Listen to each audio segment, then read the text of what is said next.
Naranasan mo na ba yung makipag-away o makipagtampuhan sa magulang? Tapos, sa sobrang galit at sama ng loob mo, pinangako mo sa sarili mo na hindi mo na sila tutulungan at lalayo ka na sila at kakalimutan mo na sila? Yung gano'n naman palagi ang nangyayari at paulit-ulit na lang. Tapos, paulit-ulit mo lang din sinasabi sa sarili mo tuwing mag-aaway kayo ng magulang mo, nakakalimutan mo na sila at hindi mo na sila ituturing na magulang. At kakalimutan mo na rin kamo na nanggaling ka sa kanila. Pero pagkatapos ng mga nangyaring gano'n, at pagkatapos ng lahat ng nasabi mo, hindi pa rin nawawala sa iyo ang pagiging mabuting tao at pagiging anak. At kapag nahimasmasang ka, marirealize mo na mabuti ka pa rin namang tao at hindi mo kayang kalimutan yung mga pangarap mo para sa kanila at hindi mo kayang kalimutan na sila ang magulang mo. Sa kabila ng masasakit at masasamang nasabi mo sa kanila, gusto mo pa rin talaga silang tulungan at bigyan ng magandang buhay. Sa laki ng mundong to, marami siguro sa atin yung magkakatulad. Yun bang kahit ilang beses makipagtampuhan sa magulang hindi pa rin talaga kayang tiisin ng magulang at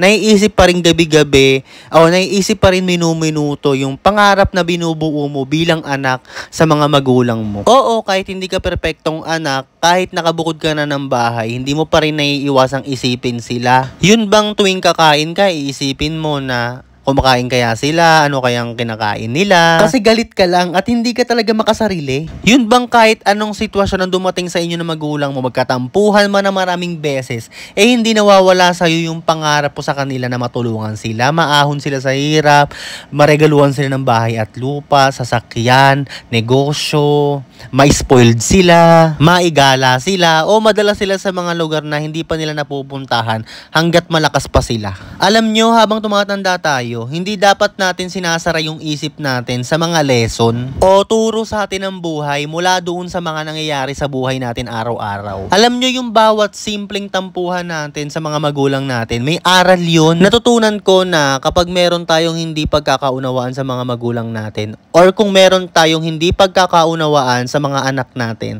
hindi dapat tayo nagsasalita ng grabe sa mga magulang natin o mga anak natin. Vice versa, no? Huwag tayong magbatuhan ng mga below the belt na salita or masasakit na salita na para bang hindi tayo nanggaling sa kanila or na para bang hindi natin sila iniluwal. Kasi para sa akin, ang relasyon ng mag-ina kahit magkaroon pa yan ng ilang beses na lamat, maayos at maayos pa rin yan. Okay lang kung hindi na maayos yung relasyon nyo ng kaibigan mo, kamag-anak mo, pinsan mo, o kahit sino pa, basta yung sa magulang, iba talaga At saka iba sa pakiramdam kapag relasyon nyo ng anak nyo yung inaayos nyo or relasyon nyo ng magulang nyo yung inaayos nyo, parang mas blessed. At saka alam kong relate ka na kapag natupad mo yung pangarap mo para sa mga magulang mo, sobrang sarap sa feeling. Kaya kahit paulit-ulit pa kayo mag-away, hindi mo talaga kinakalimutan yung pangarap mo para sa kanilang lahat. Para sa akin, feeling ko natulungan ko na yung buong mundo kapag natulungan ko sila. At saka alam mo, wag na wag mong ikakahiya yung katotohanan kagaya nito, yung away bati kayo ng magulang mo. Kasi normal siyang nangyayari sa mundo at ang mahalaga, palagi kayo nagkakaayos. At hindi ka pa rin nagiging selfish na anak at kapatid. Hindi nakakahiya ang pagsasabi ng totoo para maka-inspire din ng iba. Hindi nakakahiya ang pag-share ng buhay para magbigay ng aral sa iba. At hindi lang naman ikaw ang nagkakaroon ng problema sa mga magulang, marami pa. Ang sabi ko nga kanina ay kahit ilang beses pa kayo magkatampuhan ng magulang mo, ay tutulungan mo pa rin sila.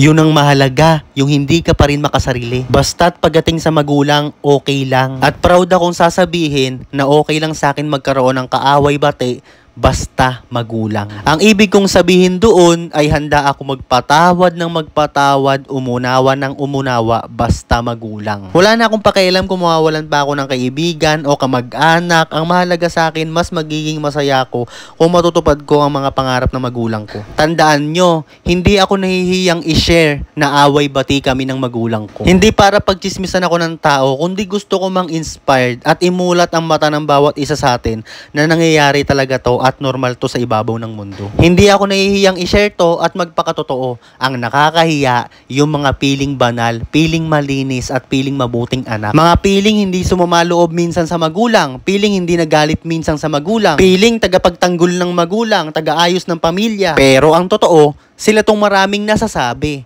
Pero wala namang sinabi. Ang tawag doon ay isang malaking kaipokritohan at pagkukunwari. Gumising na tayo ngayon. Kalimutan na natin ang iba, wag lang ang magulang.